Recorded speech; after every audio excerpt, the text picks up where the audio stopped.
야, 할렐루야. 광고는요. 여러분 다음 주에는 여기로 오시지 마시고요. 저쪽 그 주소 써져 있는 데 있죠? 거기로 조금 일찍 9시 반 예배 드리시는 분들이야 뭐 별 상관이 없겠지만 좀 10시 반에 예배 드리니까요. 드리고 식사하고 그날은 좀 시간 내서 고지하시고 식사하시고 뭐 좀 더 있으실 분들 더 있으시고 좀 일찍 가실 분들 가시고 그건 여러분들 자유롭게 하시면 되고요. 소풍의 개념이라고 생각하시면 돼요. 우리가 한번 그렇게 막 이제 수련회 가고 이러는 건 아니지만 이렇게 나가서 뭐 그렇게 멀진 않아요, 여러분. 더 가까우신 분도 있을 거예요. 아마 교회보다 더 가까우신 분들도 있을 거니까 곤지암 쪽이거든요. 그래서 거기 주소 써져 있는 대로 10시 반까지 오시면 됩니다. 늦으시면 안 되고 10시 반까지 그 전에 오시면 됩니다. 오늘 나누신 하나님 말씀은 창세기입니다. 오늘 창세기 4장 1절부터 15절입니다. 창세기 4장 1절부터 15절입니다.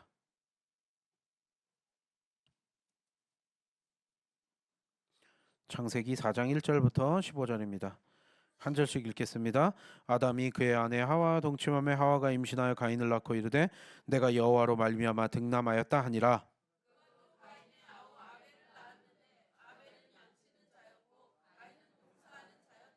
세월이 지난 후에 가인은 땅의 소산으로 제물을 삼아 여호와께 드렸고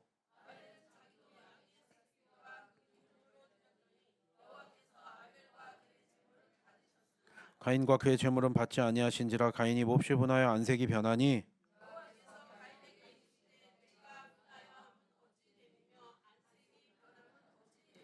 내가 선을 행하면 어찌 낯을 들지 못하겠느냐. 선을 행하지 아니하면 죄가 문에 엎드려 있느니라. 죄가 너를 원하나 너는 죄를 다스릴지니라.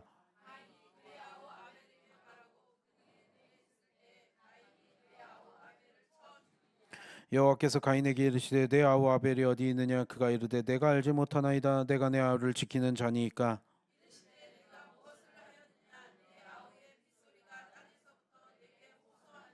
땅이 그 입을 벌려 내 손에서부터 내 아우의 피를 받았은즉 내가 땅에서 저주를 받으리니.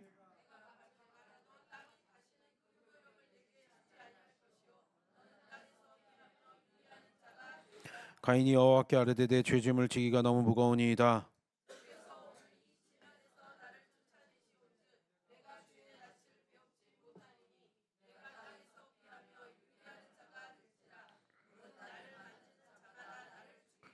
다 함께 여호와께서 그에게 이르시되 그렇지 아니하다. 가인을 죽이는 자는 벌을 7배나 받으리라 하시고 가인에게 표를 주사 그를 만나는 모든 사람에게서 죽임을 면하게 하시니라. 가인이 아벨을 죽이는 인류 최초의 살인, 가인이 아벨을 죽이다라는 제목으로 오늘 말씀을 나누고자 합니다.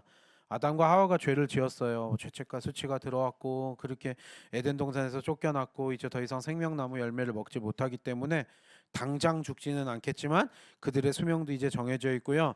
그들은 영원히 살지 못하게 돼요. 그래서 아담과 하와가 그렇게 에덴 동산에는 쫓겨났지만 그럼에도 불구하고 하나님이 옷을 입혀 주셨고 또 나름대로 살 길을 마련해 주신 거예요. 생육하고 번성하라는 그 명령 자체는 없어진 것이 아니고 그대로 이어져요. 다만 예전과 같지는 않을 거예요. 왜냐하면 이제 살인과 거짓이 들어왔고요. 죄를 지었기 때문에 하나님 앞에서 반역죄를 저지른 그들은 이제 다른 삶을 살게 된 거죠. 그럼에도 불구하고 가정을 이뤄요. 아담과 하와가 동침해서 임신해서 가인을 낳았고 또 아벨을 낳았다. 첫째 가인을 낳았고 아벨을 낳았다. 아들들을 낳았고요. 아마 시간이 많이 흘렀기 때문에 성경에서는 가인과 아벨과 셋, 이 아들 셋 명만 이름이 등장을 하는데 사실 아담과 하와가 더 많은 사람을 낳아서 왜냐면은 900살 넘게 이렇게 살잖아요. 아담의 수명이 지금보다 수명이 긴 시대였기 때문에 그 태초의 시대에는 그 고대 시대에는 그래서 여러분 여기 보면 일단 가인과 아벨이라는 두 아들을 낳았다라 그러고요. 그 두 아들이 이제 오늘 본문에서 등장을 하는 거죠.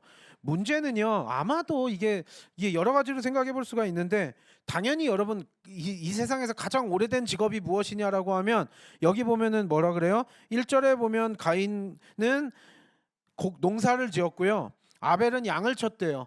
어떻게 보면 당연한 일이죠. 그 당시부터 먹고 살기 위해서 가장 태초의 사람들이 가질 수 있는 직업. 지금은 여러 가지 직업들이 많이 있지만 그럼에도 불구하고 여전히 그 가축들 키우고 양치고 뭐 가축들 돌보고 이러는 직업. 고기를 얻기 위해서 또 가죽을 얻기 위해서 그것들이 당연히 지금도 여전히 중요하잖아요. 그리고 마찬가지예요. 농사 안 지으면 먹고 살 게 없는데 어떻게 살겠어요? 당연히 농사 짓는 것도 너무나 중요한 일이죠. 아, 인류 최초의 직업이 이렇게 농사 짓는 것과 가축을 돌보는 일이었구나. 여기서 알 수 있는 거고요. 그거는 예나 지금이나 똑같이 가장 어떻게 보면 기초적인 산업으로서 기초적인 일로서 그때부터 지금까지 이어져 오고 있는 거죠. 아, 먹고 살려면 그렇게 해야 되잖아요. 그래서 어떻게 보면 굉장히 자연스러울 수 있었겠죠. 가인은 농사를 지어서 곡식을 얻었고요. 아벨은 양을 치면서 양을 돌보면서 또 생업에 필요한 것들을 얻었고요. 그래서 두 직업까지도 이렇게 나오고 있는 거죠. 아담과 하와가 아들 둘을 낳았는데 각각 하는 일들은 농부였고 가축을 키우는 일이었다. 목축업을 했다. 그래서 여기 보면 이제 아마도요 여러분 이걸 거예요. 여기서 이제 문제가 되는 사건이 등장을 해요. 하나님께 제사를 지내는 사건이 등장을 하는데 사실 이 뒤에 나중에 모세오경 뒤에 보면 제사 지내는 법과 관련돼서 여러 가지 어떤 법칙들과 이런 게 나오고 뭐 번제가 있고 화목제가 있고 속죄제, 속건제, 뭐 소제 이런 여러 가지 제사들을 어떻게 지내야 되고 이런 룰들에 대해서 성경에서 다 나와 있기는 한데 이 당시에는 제사 지내고 이런 것들에 대한 어떤 개념이 명확히 나와 있을 때는 아닌데 아마도 아담과 하와가 가르쳤는지 하나님 앞에 이렇게 제사를 드려야 된다라고 아마도 가르치지 않았을까요? 그래서 아담과 하와가 가르쳤기 때문에 이제 하나님께 제사를 지냈던 것 같아요. 그래서 여러분 여기 한번 볼까요? 어떻게 근데 문제는 이 제물에 대한 하나님의 어떤 이 반응이 너무나 달랐다라는 게 여기서 심각한 문제가 되는 거죠. 3절부터 5절 오늘 본문 한번 다시 한번 읽겠습니다. 3절부터 5절 시작.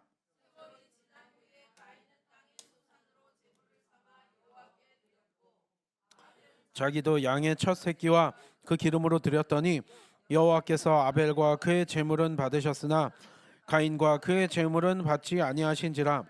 가인이 몹시 분하여 안색이 변하니 이게 세월이 좀 지났대요. 그러니까 난 다음에 이들이 장성을 했고 꽤 세월이 지나서 너희들 하나님께 아마 이거 드려야 된다 이런 것들을 아마 배우지 않았을까 싶어요. 그들은 아담과 하와는 하나님과 교제를 했었던 자들이었고 그랬기 때문에 가인과 아벨에게 뭐 그러지 않았을까 우리 추측을 되는 거죠. 여기서부터 이제 수많은 추측들이 벌어지는 거예요. 당연히 가인은요 농사졌으니까 자기가 키운 곡식을 하나님께 드렸고요. 그 아벨 같은 경우는 이제 첫 새끼를 드렸다, 양의 첫 새끼와 그 기름을 드렸다라고 여기 표현이 돼 있는데 하나님께서 여호와 하나님께서 아벨의 것만 받으시고 가인의 것은 무시하셨다라는 거예요. 받지 않으셨다라는 거예요. 그러니까 가인이 몹시 분노를 했다라고 여기에 등장을 하는데 저도요 이거 솔직히 이거 어린 시절부터 교회 다녔던 분들은 이거 주일학교 설교 때도 참 많이 나오는 본문 중에 하나예요. 가인이 아벨을 죽였고 그래서 하나님이 제사를 받으셨다 안 받으셨다 이런 거 저도 참 어린 시절부터 이 본문과 관련된 설교를 여러 번 드렸던 기억이 나는데 저도 지금 기억나는 설교들이 보면은요 그냥 그런 식으로 받아들인 거예요. 왜 하나님이 가인의 것은 안 받으냐? 하나님은 곡식을 싫어하신다. 뭐 어떤 전사님 그 설교 제 기억이 나요. 어린 시절에 곡식은 하나님께서 곡식은 싫어하시고 양을 더 좋아하시는데 가인이 이렇게 양을 이렇게 바쳤어야 되는데 양을 바치지 않고 곡식을 바치니까 하나님이 싫으셔가지고 그렇게 했다 뭐 이렇게 이야기를 하기도 하고 또 다른 방식으로 설명하기도 하고 이런 것과 관련돼서 이거 참 왜냐면은요 이 부분은요 추측의 영역이고 약간 우리의 상상의 영역이잖아요. 왜 하나님이 가인의 것을 선택 안 하시고 아벨의 것만 선택하셨냐라는 거예요. 거기에 대해서 이게 뭐 이거는요 학자들마다 사람들마다 의견들이 너무 달라요. 그러니까 어떤 사람들은 또 이래요. 아무래도 왜 양을 받으셨냐? 자연스럽게 이렇게 키운 게 인위적으로 이렇게 농사 지은 것보다 다 그러니까 이거를 자꾸 우월하고 열등하고의 문제로 따지는 거예요. 그러니까 제사 제물의 우월함 열등함으로 자꾸 따지는데 이게 뭐냐면은 양이 더 우월하다는 거예요 곡식보다. 그러면 그렇게 따지면서 그래서 더 적합한 예물을 드렸기 때문에 하나님이 받으셨다라 그러는데 여러분 진짜 그렇게만 해석할 수 있을까요? 이게 지금 우열의 문제일까요? 제사 지내는 제물의 우열의 문제일까요? 그리고 여기는 이제 그건 나와요. 아벨이 아벨은 첫 새끼를 바쳤다라 그러는데 가인은 그런 첫 열매라는 어떤 이야기가 없기 때문에 그래서 아마 하나님이 안 받으셨을 거다 이렇게 이야기를 하기도 하고요. 어떤 사람들은 농사보다 목축업이 뭐 이렇게 더 우월하게도 볼 수 있다 뭐 이렇게 이야기를 하기도 하고요. 어떤 사람은 가인이 인색한 마음으로 하나님께 드렸다 뭐 이렇게 해석을 하기도 해요. 인색한 마음이었기 때문에 하나님이 그래서 안 받으신 거다 뭐 이렇게 해석을 하려는 사람도 있고요. 어떤 사람들은 이런 거예요. 그냥 그런 이유 없이 그냥 하나님 보실 때 그냥 하나님 냄새 맡을 때 하나님은 곡식 태운 냄새보다 기름을 태운 고기 태운 냄새를 더 좋아하셨기 때문에 그 연기를 하나님께서 좋아하신 그냥 단순한 하나님의 선호이다. 뭐 이런 식으로 해석을 하게 돼요. 여러분 그럴까요 정말? 하나님이 동물 태운 냄새가 곡식 태운 냄새보다 더 좋아가지고 연기인데도 나는 이 연기가 좋아. 그래서 너 제사는 안 받아. 여러분 그렇게 볼 수 있을까요? 그러니까 자꾸 이거를요 어떤 재물에서 질적인 문제, 재물의 퀄리티의 문제에서 자꾸 이거를 찾으려고 하시는 분들이 있는데 여러분 우리는 그런 대답을 여기에서 얻을 수는 없어요. 뭐 여러분들이 그렇게 상상이야 할 수 있고 생각이야 할 수 있겠지만 그렇게 볼 수는 없다라는 거예요. 그리고 신약 성경에서 이거를 분명히 해석해놔요. 이거는 재물의 우월, 뭐 곡식을 바쳐서 안 받고 뭐가 안 받고 여러분 이게 참 그렇게 문제가 아니라 분명한 것은 하나님께서 이들의 가인과 아벨의 제사와 그 행동과 태도에 있어서 그 영적인 측면에서 받으셨냐 안 받으셨냐를 이제 신약 성경에서는 이 오늘의 본문을 해석을 분명히 하고 있죠. 왜냐면은요 여러분 이렇게는 해석할 수 있어요. 한편으로요 죄를 용서받기 위해선 피를 드려야 돼요. 왜냐면은 피 자체가 생명이기 때문에요. 그러면 우리가 그래서 피를 드려야 된다. 죄를 용서받기 위해서. 근데 피 흘림이 없이 죄 사함이 없다. 이건 우리가 성경을 보면서 알 수 있고요. 그래서 예수 그리스도께서 십자가에서 피를 흘리시면서 죽으셨다라는 이유가 왜 우리에게 구원을 어떻게 주셨는지 우리는 그걸 설명하기 위해서 예수 그리스도의 피 그거에 대해서 우리는 분명히 성경은 설명을 하고 있어요. 구원을 설명하기 위해서 피 흘림이 없어서 가인의 제물을 받지 않으셨을까? 우리가 그렇게 이해할 수 있고 또 그렇게 추측해 볼 수는 있겠죠. 다만요, 여러분 곡식과 뭐 양과 이거의 어떤 질적인 차이 때문에 받으셨냐 받지 않으셨냐는 여러분 우리가 그렇게 이야기할 수는 없는 것이 여러분 성경에 보면은 5대 제사 나와가지고 번제 있고 화목제 있고 속죄제, 속건제, 소제 이렇게 있잖아요. 번제 같은 경우는 진짜 동물의 이렇게 각을 떠가지고 잘라가지고 완전히 불살라서 태워드리면서 피를 드리고 그 모든 살과 모든 것들을 다 태워서 강력한 불로 태워가지고 연기로 없애버리는 그런 제물이 있는가 하면 여러분 소제 같은 경우는요 곡식으로 하는 드리에 곡식의 가루를 기름하고 섞어가지고 이렇게 태워가지고 곡식을 태워드리는 소제도 있거든요. 그럼 그것도 분명히 하나님이 받으시는 제사 중에 하나인 거예요. 그럼 곡식을 태워서 드리는 소제가 있기 때문에 곡식이었기 때문에 안 받았다라는 이야기는 더 이상 하면 안 된다는 거죠. 근데 하나님이 드리라고 한 그 5대 제사 가운데도 분명히 소제가 있잖아요. 그게 레위기의 설명에 쭉 나와요. 소제와 관련돼서도. 그럼 하나님께서 농사 지어가지고 땀 흘리고 노력한 건 안 받으시고 양을 키워가지고 고생한 것만 받으셨냐? 여러분 우리는 그렇게 볼 수는 없잖아요. 모든 사람들이 각자의 위치에서 가인도 가인대로 노력했을 거고 아벨도 아벨대로 노력했을 거기 때문에 하나님이 농사 짓는 노력은 기쁘지 않고 목축업을 한 그것만 기쁘다. 여러분 그렇게 해석할 수는 없는 거예요. 그러니까 우리가 이것을 더 이상 질적인 곡식이냐 양이냐의 문제로 이거를 해석해서 그렇게 받아들여서는 안 된다라는 거죠. 성경은요 그 재물 자체에 여기에서 우열을 가린다라고 볼 수는 없을 거예요. 오늘 본문을 봐도 그렇고요. 그러면 여러분 이거죠. 여러분 하나님께 인정을 받느냐 인정을 받지 못하냐라는 문제인데 여기에서 보면은 분명히 가인과 아벨의 삶에 있어서의 행동과 태도에는 분명히 차이가 있었고요. 예배드리는 자의 어떤 그 마음적인 부분에 있어서도 영적인 측면에 있어서도 차이가 분명히 있었다라는 거예요. 가인은 지금 동생 아벨에게 너무나 분노하고 있고요. 하나님한테도 분노하는 거예요. 여러분 가인이 그래서 악했고 여기 그 신약 성경은 이걸 어떻게 해석하나 볼까요? 이 오늘의 본문을요 사도 요한은 어떻게 해석을 하고 있을까요? 요한일서 3장 12절입니다. 요한일서 3장 12절. 이 가인과 아벨 이 사건 왜 하나님께서 가인은 안 받으시고 아벨은 받으셨는지 요한일서 3장 12절 다 같이 읽겠습니다. 시작. 그는 악한 자에게 속하여 그 아우를 죽였으니 어떤 이유로 죽였느냐? 자기의 행위는 악하고 그의 아우의 행위는 의로움이라. 여러분 뭐래요?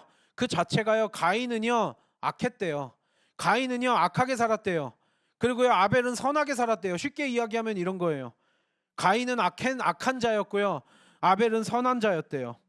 아벨은 의로운 행위를 가졌었고요. 그래서 하나님에 대한 믿음으로 예배를 드렸고요. 제사를 지냈고요. 그래서 하나님이 받으신 거래요. 악한 자의 제사를 하나님께서 안 받으셨대요. 곡식을 바쳤기 때문에 안 받은 것이 아니라 사도 요한은 가인이 악하게 살았기 때문에 하나님이 그걸 인정하지 않으신 거다라고 분명히 이 본문에 대해서 해석을 하는 거죠. 히브리서 11장 히브리서 기자는 또 어떻게 봤을까요? 히브리서 11장 4절. 히브리서 11장 4절 다 같이 읽겠습니다. 시작. 더 나은 제사를 하나님께 드림으로 의로운 자라 하시는 증거를 얻었으니 하나님이 그 예물에 대하여 증언하심이라. 그가 죽었으나 그 믿음으로써 지금도 말하느니라. 와, 여기서 곡식과 양의 질적인 퀄리티의 문제가 아니라 제사적인 퀄리티에서 영적인 측면에서 하나님이 보실 때 분명히 더 우월한 제사를 아벨이 드렸대요. 어떤 측면에서요? 믿음으로요. 아벨은 믿음을 가지고 하나님을 경외하는 마음으로 제사를 지냈고요. 가인은 그냥 드려야 되니까 드리나 보다 했나 봐요. 믿음으로 드린 것이 아니라 너 제사 지내야 돼, 아담과 하와가 그렇게 해서 이야기를 했는지, 그래가지고 그냥 믿음 없이 제사를 지낸 것, 그것이 가장 결정적으로 하나님이 받으셨느냐 안 받으셨느냐의 차이래요. 마찬가지예요. 여러분, 우리의 삶에서 여러분 하나님께서는요, 우리가 드려지는 주일날 드리는 예배와 우리의 삶에서 날마다 드리는 예배, 여러분 그래서 로마서 12장 1절에도요 하나님께서 우리가 드릴 영적 예배가 뭐라 그래요? 너희들이 드릴 영적 예배, 너희들의 삶 자체를 거룩한 산 제물로 드리래요. 하나님 그러니까 이런 거죠. 주일날 교회 와서 거룩한 척하고 깨끗한 척하고 회개하는 척하고 주중에 내가 더럽게 살아간다면, 세상 사람들하고 똑같이 살아간다면 하나님은 당연히 여러분 그 예배는 무효가 되는 거예요. 여러분 그건 하나님을 능멸하는 거고 하나님을 경외하지 않는 자들이 그러는 거지, 하나님 두려운 마음으로 우리는 하루하루 살아가야 되는 줄 믿습니다. 그런 자들의 예배를 하나님께서 받으시는 거지. 여러분 여기 보면은 재물을 받으시고 안 받으시는 문제는요 전적인 하나님의 주권적인 하나님의 선택이에요. 여러분 우리가 예배를 드리고 하나님 내 예배를 왜 안 받으세요 하고 우리가 하나님한테 따질 수 있는 문제가 아니라, 여러분 우리도요 인간인이라도요, 여러분 뭐 어떤 사람들은 마음을 들여서 선물을 줘가지고 너무 서로 감사하고 뭐 이러는 경우들도 있겠지만, 어떤 사람은 그런 마음 없이 얘따 이거나 먹고 떨어져라 뭐 이런 식으로 예를 들어 준다 그러면, 그리고 그것을 안다라 그러면 어느 정도의 자존심이 있거나 좀 기분이 상한 사람들은, 뭐 아쉬운 사람들이야 받을 수도 있겠지만 아닌 사람들은 절대로 그걸 받지 않을 거예요. 정상적인 어떤 상태에서 누가 얘따 이거나 먹고 떨어져라라는 마음이면 여러분 그거 받기 싫을 거 아니에요. 그거 받고 막 헤헤거리면서 하는 거는 뭐 우리가 넌 뭐도 없냐 뭐 이렇게 이야기를 하죠. 여러분 우리 인간이란 존재도 내가 받느냐 받지 않느냐는 우리의 마음이에요. 하나님이 왜 가인의 재물을 받았느냐 안 받았느냐, 가인이 아무런 마음도 없이 믿음도 없이 그냥 드려야 되니까 곡식 드리려니까 그냥 곡식 태워가지고 보내는데 하나님이 감사하다 고맙다 곡식 태워줘서 고맙다 이러고 하나님이 받으셔야 돼요? 근데 왜 그거 안 받으셨다고 화를 내는 거예요? 여러분 우리의 삶이 하나님 앞에 드려지는지 안 드려지는지, 여러분 마찬가지예요. 우리가 예배를 드려서 시간을 드리고 여러분의 삶에서 헌신하고 희생하고 봉사하는 시간, 하나님 아버지께 드려지는 여러분의 삶의 부분들이 분명히 있어야 돼요. 헌금도 그래서 내는 거예요. 내가 다른 어떤 것들로 할 수 없겠지만 내가 번 어떤 이런 걸로 하나님께 감사하는 마음으로 헌금을 드릴 때 하나님이 받으시는 거지, 얘따 이거나 먹고 뭐 해라 뭐 그러면서 헌금이나 하면 내가 세금 몇 푼 내려니까 낸다, 여러분 이런 마음으로 여러분 헌금을 낸다 그러면 하나님이 받으실까요? 여러분 우리의 삶에서도 마찬가지예요. 똑같은 뭐 주님 일을 하고 여러 가지 일들을 한다 그래도요, 하나님께서 받으실지 안 받으실지는 하나님 마음이기 때문에 그건 우리가 불평을 하거나 의문을 품을 자격이 없다라는 거예요. 전적인 하나님의 결정이라는 거예요. 다만 우리가 알 수 있는 거, 여러분 농사를 지어가지고 하나님이 무시하시고 목축업을 해가지고 하나님이 더 인정하시고 그런 차원이 아니라는 걸 우리는 분명히 알아요. 하나님께서는 마음과 그 중심을 보시는 하나님이세요. 그래서 가인의 재물은요 그 재물 자체에 문제가 있었다라고 보기보다는 가인의 태도와 행동과 그 마음이 분명히 하나님을 향한 것이 아니었기 때문에 하나님은 받으실 마음이 없었어요. 여러분 하지만 아벨은 진정성 있게 하나님께 예배를 드렸고요, 선한 삶을 살았고요, 하나님을 경외하는 삶을 살았기 때문에 아벨의 제사는 받았다라는 거죠. 그래서 여러분 그는 매우 화가 났어요. 화가 난 상태로, 그리고 짜증나는 상태로 예배도 그 제사도 지냈던 것 같아요. 오늘 본문 6절 7절 읽어볼까요? 오늘 본문 6절 7절 다 같이 읽겠습니다. 시작. 내가 분하여 하면 어찌 됨이며 안색이 변함은 어찌 됨이냐, 내가 선을 행하면 어찌 낯을 들지 못하겠느냐, 선을 행하지 아니하면 죄가 문에 엎드려 있느니라, 죄가 너를 원하다 너는 죄를 다스릴지니라. 여기 보면 하나님께서 가인에게 여기 미리 살인 사건이 일어나기 전에 하나님이 그것까지 이미 눈치를 채시고 가인에게 경고도 아니고 이건 어떻게 보면 굉장히 따뜻하게 말씀하시는 것처럼 들려요. 왜냐면요, 너 왜 분노하니? 여러분, 우리가 내 제사 왜 안 받아 그러고 하나님한테 분노할 자격이 없어요. 받든지 안 받든지는 하나님 마음인 거예요. 왜냐면 우리가 성의 없는 예배를 드려놓고 하나님한테 그 예배를 당연히 받으세요. 내가 예배 드렸는데 왜 이럽니까? 여러분, 우리가 그럴 수 있는 거 아니잖아요. 여러분, 노력의 문제도 아니고 뭐가 아니라 하나님은 그 모든 것들 중심과 이 모든 것들을 보세요. 저는 그래서 참 안타까운 게, 헌금을 하던 여러분들이 주님 앞에 시간과 여러분의 삶을 드릴 때 하나님이 받으실 만한 것을 드리는 게 여러분 중요해요.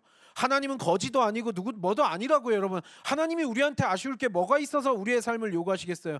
하나님이 우리를 사랑하시기 때문에 우리한테 요구하시는 거지, 하나님은 필요해서 요구하시는 분이 아니잖아요. 우리가 이걸 착각하지 않기를 바랍니다. 우리 모두가 이걸 착각해서는 안 돼요. 하지만 하나님께서는요, 이런 거예요. 가인 입장에서 안 받았으면 제가 마음이 하나님 경외하는 마음이 없었는지 뭐였는지 다시 회개하고 제가 다시 드릴게요. 만약 이랬으면 또 얘기가 달랐을 거예요. 여러분, 하나님께서도 가인에게 너 왜 분해하니? 너 왜 안색이 변했니? 너 왜 얼굴이 울그락불그락하니? 여러분, 하나님께서 질문하세요. 여러분, 우리도 살면서 막 마음껏 분노하면서 살아가는 사람들이 있어요.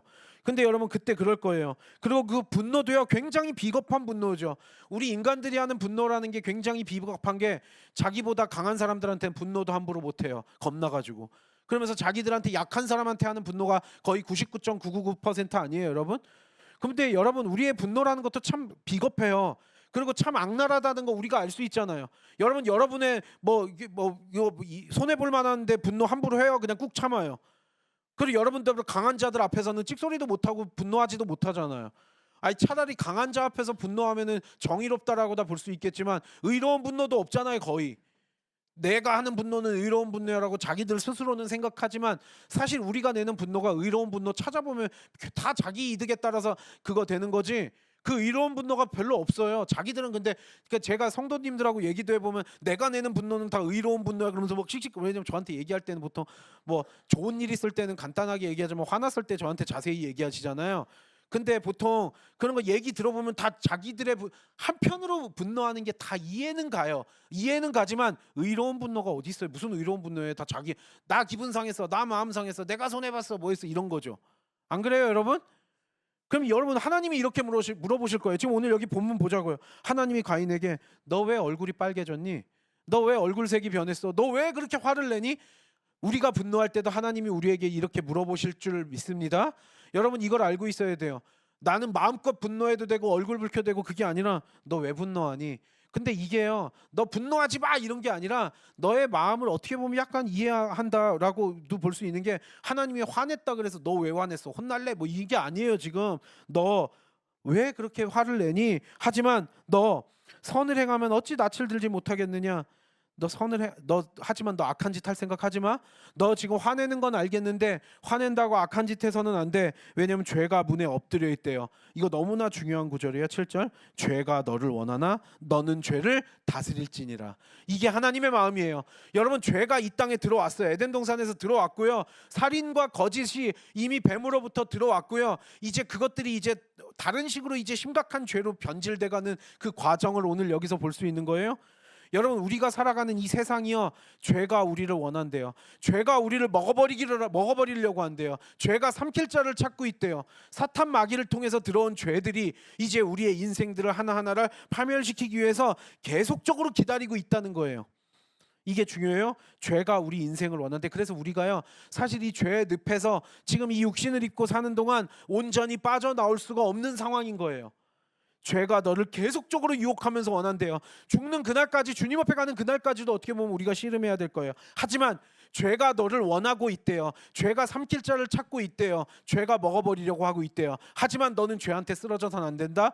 죄가 너를 다스리게 하지 말고 너가 죄를 다스려야 된다. 그게 하나님의 명령인 줄 믿습니다.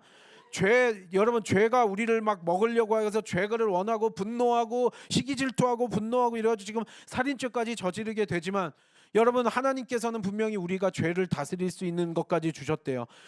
죄가 우리를 계속적으로 유혹을 하고 쓰러뜨리고 넘어뜨리려고 하지만 능히 죄를 이길 수 있기 때문에 너가 죄를 다스려라라고 이야기한 거예요. 만약에 살인 충동이 들어왔어요. 쟤 짜증나네, 얄밉네, 쟤 죽여버리고 싶어. 그래가지고 여러분 그때마다 충동적으로 다 살인을 한다라 그러면 여러분 내 목숨이 지금 붙어 있겠어요? 우리 가족은 유지가 되겠어요? 우리가 살아가는 이 사회가 유지가 되겠어요? 그럼에도 불구하고 그런 일들은 벌어지지만 내 충동 때문에 내 머릿속에 들어오는 더러운 생각대로 여러분 다 한다라 그러면 여기 살아있을 사람 아무도 없을 거라고요. 내가 누구 죽이고 싶다는 마음이 든다고 다 죽여도 돼요? 너 죄가 너를 지금 계속적으로 원하고 있다는 거 맞아. 하지만 너 죄 다스려야 돼. 그게 하나님의 명령이라는 거예요. 그래서 죄 짓는 것도 합리화시키지 말래요. 죄가 우리 가운데 계속 있어요. 계속 우리를 도사리고 있으면서 우리를 계속 망가뜨리려고 해요. 쓰러뜨리려고 해요. 하지만 우리는 죄를 이겨야 된다라는 거죠. 여러분 이걸 명확히 알아야 돼요. 죄가 너를 원하고 있다. 여러분 마찬가지예요. 내가 남의 거가 탐나요. 저거 너무 갖고 싶어. 그럼 마음껏 막 도둑질해도 된다라는 거예요? 그리고 나 세상 사람들 다 막 음란하게 사는 것 같은데 나만 음란하게 안 사는 것 같아. 나도 음란하게 살 거야. 그래서 음란하게 살면 어떻게 되겠냐고요, 여러분. 마찬가지예요. 여러분 모든 죄들이 다 그래요. 죄가 우리를 끊임없이 원해요. 끊임없이 그건 뭐 어렸을 때부터 죄의 형상이 이제 드러나기 시작하면서부터 죽는 그날까지 우리는 이 죄가 계속 우리를 원하고 있다는 사실을 기억하고 경계하면서 그래서 날마다 깨어서 기도하고 영적으로 깨어 있어야 된다라는 거예요. 그게 없으면요 얼마든지 쓰러지고 넘어질 수 있는 게 우리 인간이고요. 이 세상이 그렇게 악하고요. 우리 인간이란 존재가 거기에 너무나 취약하다는 사실을 우리는 늘 기억해야 된다라는 거죠. 제사 받고 안 받고가 그렇게 분노할 문제인가? 너 왜 그거 갖다 그렇게 화내니? 그럼 하나님께 아유 저 제 재산 왜 안 받았어요? 어떻게 하면 받으실래요? 그러면서 다시 한번 잘 드리겠습니다 하면서 했으면 하나님이 안 된다 뭐 해라 뭐 이러셨겠어요? 지금 하나님께서 이렇게 말씀하시는 게 경고라고도 볼 수 있겠지만 어떻게 보면 너 죄 지으면 안 돼. 너 죄 지으면 안 돼. 그렇게 너 얼굴색 변하면 안 된다. 너 왜 정색하니? 너 왜 얼굴 붉어졌니? 그러지 말아라. 어떻게 보면 하나님은 그렇게 경고를 미리 하신 거잖아요. 비교적 따뜻하게. 여러분 그래서 죄에 대해서는요. 여기에서도 설명해요. 죄를 지은 것이 나는 어쩔 수 없이 죄를 졌어는 아니라 죄는 인간의 선택이라는 거예요. 왜냐하면 죄가 너를 원하지만 너는 죄를 다스려야 된다는 이 명령 안에 많은 의미가 속해 있어요. 죄를 짓고 안 짓고는요 나의 선택이지 하나님 원망할 일이 아니라는 거예요. 문제는 하나님이 그렇게 나름대로 따뜻하게 말씀하셨음에도 불구하고 가인은 신경 안 써요. 인간이란 존재가 그래요. 8절 다 같이 읽어볼까요? 오늘 보면 8절 다 같이 읽겠습니다. 시작.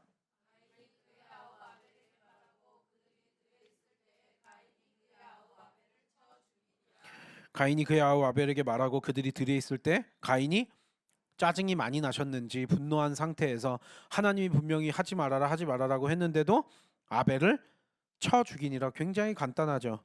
그냥 때려 죽였대요.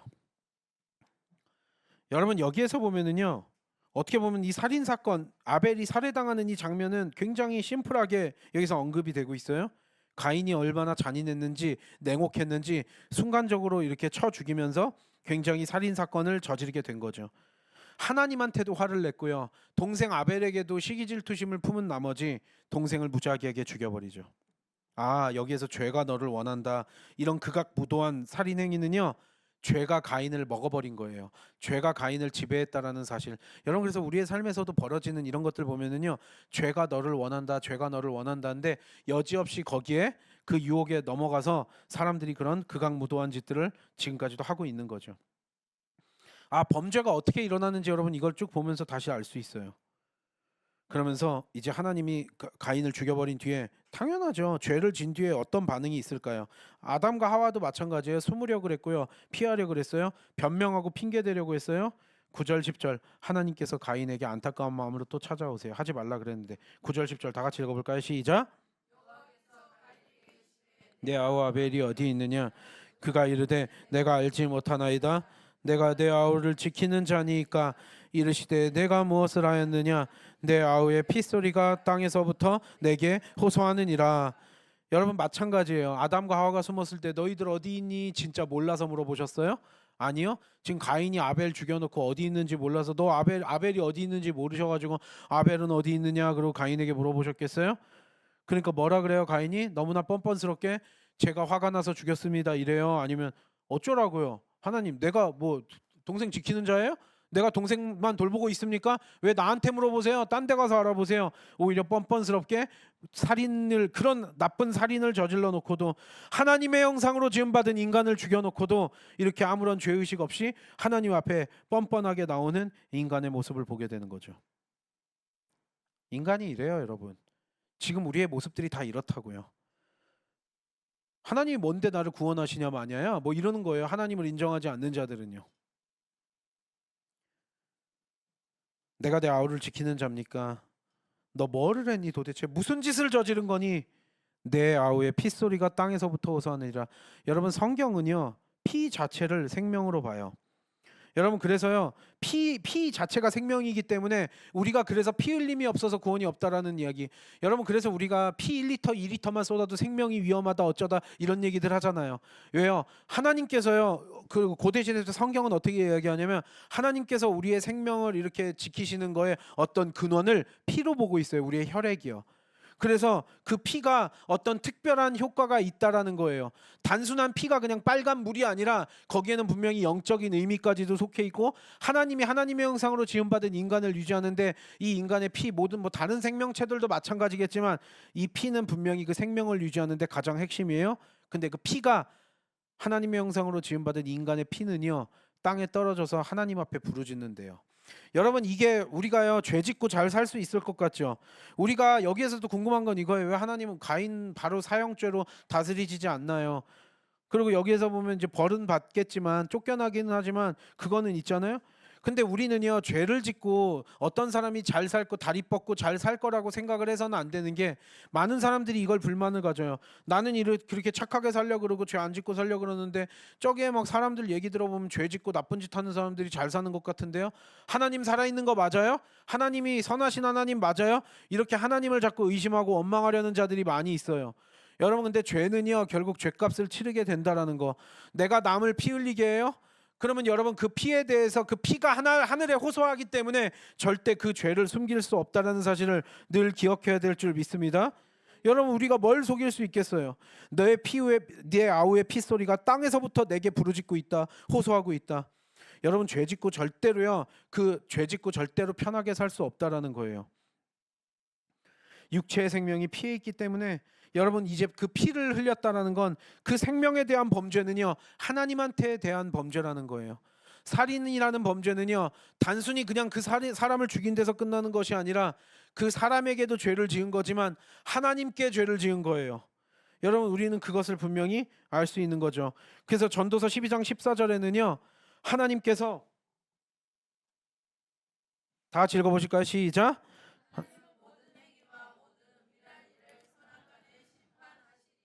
하나님께서 모든 행위를요 하나님께서 알아서 심판하신대요. 그러니까 너무 왜 빨리빨리 심판하지 않느냐 뭐 이런 거에 대해서 우리는 의문을 피울 필요가 없어요.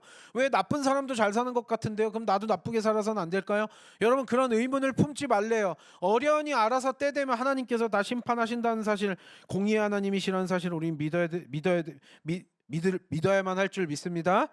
여러분, 이게 너무나 중요하다라는 거예요. 자꾸 그거를 의심해서는 안 돼요. 그래서 여러분, 여기 보면은요 이제 하나님께서는 너무나 기가 막힌 거예요. 너 그러면서도 어떻게 뻔뻔하게 그렇게 변명을 하니? 인간이란 존재가 이래요. 죄를 지어서 인정을 좀 하면 좋겠는데 너 아우의 피를 받아서 너 이제 땅에서 저주를 받을 거다. 너 이제 쫓겨나야 되고 하나님과의 관계도 깨지고 너 다른 사람들의 인간의 관계도 깨지고 밭을 갈아도 너 이제 농사져도 옛날 같지 않을 거야. 너 간신히 그러니까요 그 삶에서 충분히 벌을 받아요. 하지만 하나님으로부터 또 살인죄에 대해서는 벌 받을 것도 벌 받을 거지만 이미 그 땅에서부터 벌을 받고요. 널 당장 죽이는 것이 아니라 이 땅에 살아가는 동안 너 벌 받으면서 살아라. 그러니까 이게요, 이 본문도 그래서 이게 사형제도가 맞냐 틀리냐 이런 것들까지도 연결이 되기도 하거든요. 살인죄를 저질렀는데도 여기서 하나님께서 바로 죽이시질 않잖아요. 바로 즉각적으로 죽이시질 않잖아요. 그래서 이런 것들이 참 어려운 부분이기는 해요. 그러니까 여러분, 이거예요. 하나님께서 그렇게 너 이제 땅으로부터 저주를 받는다라 그랬는데 어떻게 보면 가인이 그래서 어떻게 반응하나 보자고요. 13절부터 15절, 오늘 마지막 13절부터 15절 다 같이 읽겠습니다. 시작.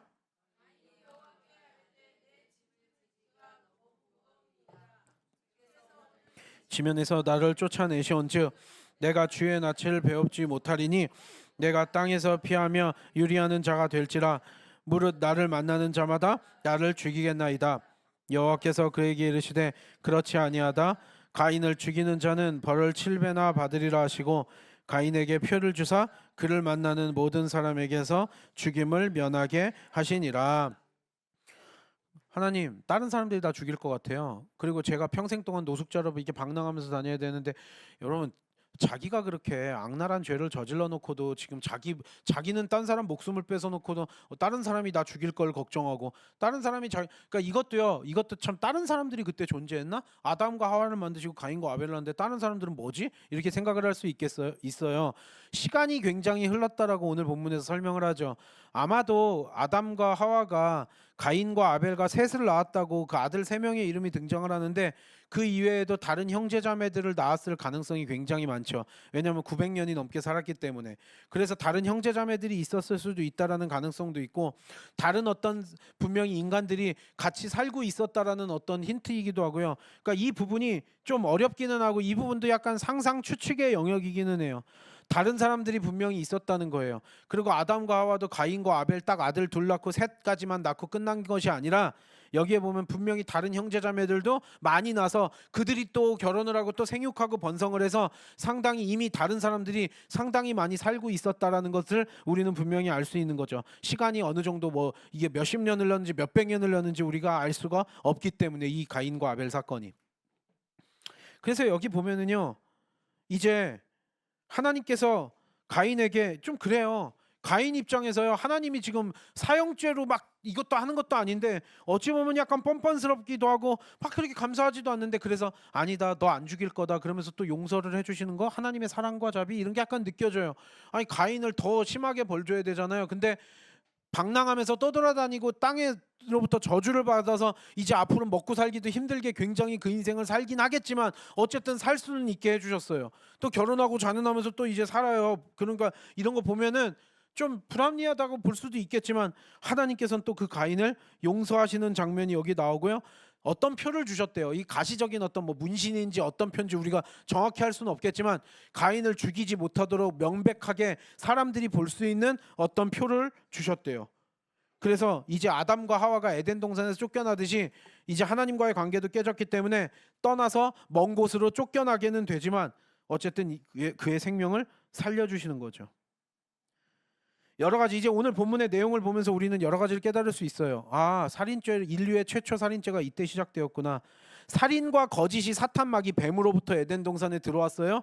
이제 그러면서 그 에덴 동산의 아름다운 질서가 무너졌고요. 여러분, 이제 점점 죄가 심각해진다는 사실을 우리가 다시 한번 볼 수 있는 거죠. 실제로 이제 살인 사건이 벌어지기 시작을 해요. 이제 삶에 하나님이 만드신 그런 질서들이 무너지고요. 이제 그 하나님이 만드신 질서에 균열이 생기는 장면이 보이게 돼요. 사람들이, 하나님의 형상으로 지음받은 사람들끼리 서로 죽이기 시작을 한 거예요. 이때부터 살인이 시작돼서 지금 오늘날 우리에게까지 살인은 계속 이어져 오고 있어요. 하나님의 형상으로 지음받은 존귀한 인간이란 존재를 절대로 죽여서는 안 되는데, 이거는 사람에 대한 죄이기도 하지만 하나님에 대한 죄이기도 해요. 여러분, 그래서요, 살인과 거짓이 타락 이후에 에덴 동산에 들어왔고, 그래서 쫓겨났고, 시간이 흘려서 실제로 형제간의 살인 사건이 벌어지면서 이제 본격적으로 살인하는 이런 범죄가 시작이 되었고요. 이제 하나님의 형상으로 지음받은 인간이 서로 죽이고 서로 인간이 인간을 해치는 끔찍한 범죄들이 벌어지기 시작을 하죠. 그리고 오늘날까지 그 죄의 악한 영향력은 여전하고요, 파괴력도 여전해서 흉악한 범죄들이 끊임없이 지금 이 순간에도 벌어지고 있어요. 지금 이 순간에도 어디선가 살인사건은 벌어지고 있어요. 그게 전쟁이 될 수도 있고요, 어떤 사상에 미쳐가지고 막 이상하게 사람들 학살하고 막 이렇게 하는데 이용되기도 하고요. 그리고 사적인 복수로 살인사건이 일어나기도 하고요. 또 자기 자신을 죽이는, 자기 자신을 살인하는 자살 사건까지 여러 가지의 형태의 살인들이 이제 나타나기 시작을 하는 거예요. 지금 이 순간에도 계속 벌어지고 있죠.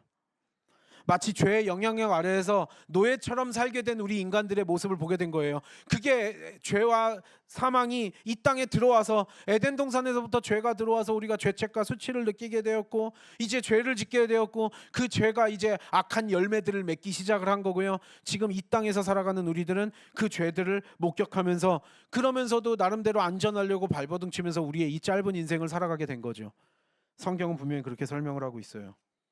여러분 영화 매트릭스라는 영화 이게 약간 굉장히 기독교적인 영화기도 한데 이거 20여 년 전에 유행했고 보신 분들은 보셨을 거예요. 어느 정도 되신 분들은 워낙 히트를 쳤던 전 세계적으로 히트 쳤던 영화기 때문에 매트릭스라는 영화를 보셨을 텐데 그 키아누 리브스가 총알 피하고 이러는 걸로 유명하잖아요. 여러분 기억나세요? 이 매트릭스 영화가 약간 이런 느낌인데요. 여러분 매트릭스 그냥 쉽게 설명하면 이런 거예요. 매트릭스 그 영화 내용이 뭐예요? 키아누 리브스가 살고 있어요. 레오라는 사람인가요? 살고 있는데 자기가 살고 있는 세계가 나중에 알고 보니까 다 가상 세계였던 거예요. 실제 삶이 아니라 가상 세계였던 거예요. 가짜 AI가 만들어낸 가짜 세계에서 살고 있고 그 가짜 세계에서 마치 감옥 같은 곳에서 가상으로 살고 있었는데 그거를 깨부시기 위한 어떤 그런 내용이었죠. 매트릭스 내용이. 여러분 우리가 사는 삶이 약간 어떻게 보면 그렇다라는 거예요. 마치 죄가 매트릭스 역할을 해요. 우리가 죄가 이 땅에 들어와 가지고 죄가 우리를 계속 원하고 있대요. 어떻게 보면 우리가 하나님을 그래서 여러분 예수 그리스도의 보혈의 능력 없이 우리는 자유함이 없다라는 거예요. 뭔지 모르지만 계속 죄의 어떤 매트릭스 역할에 매트릭스에 갇혀 있어요. 그래서 죄의 노예처럼 모든 인간이 살아가요. 어둠 가운데 좀비처럼 살아가요. 우리가 죄를 능히 이길 수 있음에도 불구하고 죄의 노예처럼 마치 죄가 매트릭스 역할을 하는 그런 감옥 같은 타락한 세계 안에서 우리가 지금 살고 있다라는 거예요. 우리가 지금 살고 있는 세계는요. 그래서 진짜 하나님께서 우리에게 주시고자 하는 세계가 아니라 죄로 덮어버린 타락한 죄가 매트릭스 역할을 하는 그런 세계에서 지금 우리가 살고 있어요. 그리고 하나님을 인정하지 않는 자는 여지없이 그런 세상에서 살고 있는 거죠. 여러분 이게 무슨 뜻인지 아시겠어요? 그래서 여러분 우리에게 그럼에도 불구하고 자유함을 주시기 위해서 예수 그리스도의 보혈의 능력이 필요했던 거예요. 그래서 예수 그리스도께서 십자가로 가신 거예요. 그래서 그 이후로 우리는 이제부터 조금씩이나마 자유함을 맛보게 되었어요. 우리가 그리스도의 보혈의 능력을 경험하고요. 성령님이 우리 안에 내주하시면서 이제 우리는 그 자유함을 조금씩 맛볼 수 있고요. 아직도 우리는 온전하지 못해요. 우리가 이 육신의 장막을 벗는 날, 우리가 주님 앞에 서는 그날 우리가 온전히 자유로워질 줄 믿습니다. 우리는 지금 그냥 자유를 조금씩 맛보고 있는 상태예요. 아직 완전히 자유하지 못해요. 그래서 여러분 인간이 죄에 매여 사는 게 어떻게 보면 지극히 당연하다라고 성경은 설명하는 거예요. 매트릭스 안에 갇혀 살고 있는 그 모든 어리석은 인간들처럼 우리가 그 죄의 매트릭스에 갇혀서 그렇게 살고 있는 지금 이 타락한 세상 그리고 인간이란 존재 우리가 명확히 잘 알아야 될 줄 믿습니다.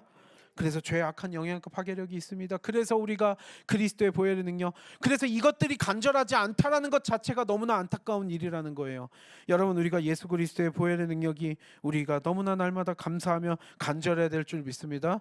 사실 오늘 여기 보면 가인은 그렇게 뭐 나중에는 얼마나 그랬는지 모르지만 아벨 죽인 거에 대해서 그렇게 후회하는지도 모르겠고 하나님이 살려준 거에 대해서 그렇게 막 회개하고 이런 것도 모르겠지만 하나님의 사랑과 자비가 여기에 있던 게 왜 용서하세요 하나님? 우린 이 생각 들죠. 근데 그건 우리에게도 마찬가지라는 거예요, 여러분. 우리가 꼭 내가 아벨을 죽인 그 가인 같지 않다 하더라도 나 또한 똑같은 죄인임을, 그래서 용서받을 수 없는 죄인임을 우린 다시 한번 깨닫고 왜 가인만 용서했어가 이해 안 되는 게 아니라 나를 용서하신 하나님의 사랑과 자비와 그 은혜가 우리의 정말 우리가 뼈저리게 느껴야 될 줄 믿습니다. 여러분 그래서 그리스도의 보혈의 능력이 얼마나 보혈의 은혜가 우리가 감사한 일인지 얼마나 그것이 우리에게 간절하고 절실한 것인지를 깨닫고 주님께 늘 감사하며 그리스도의 보혈의 능력으로 성령 충만함으로 하루하루 살아가길 원합니다. 주님 우리가 온전히 자유로워지길 원합니다. 아직도 그렇게 갇혀서 그냥 죄의 사슬에 묶여서 살아가는 그 영혼들을 보며 우리가 안타까워하는 마음으로 복음을 전하며 살아가는 우리가 되길 원합니다. 주님 앞에 고백하며 도우심 인도하심을 바라며 살아가는 저와 여러분 우리 모두가 되길 원합니다. 찬양하고 기도하겠습니다.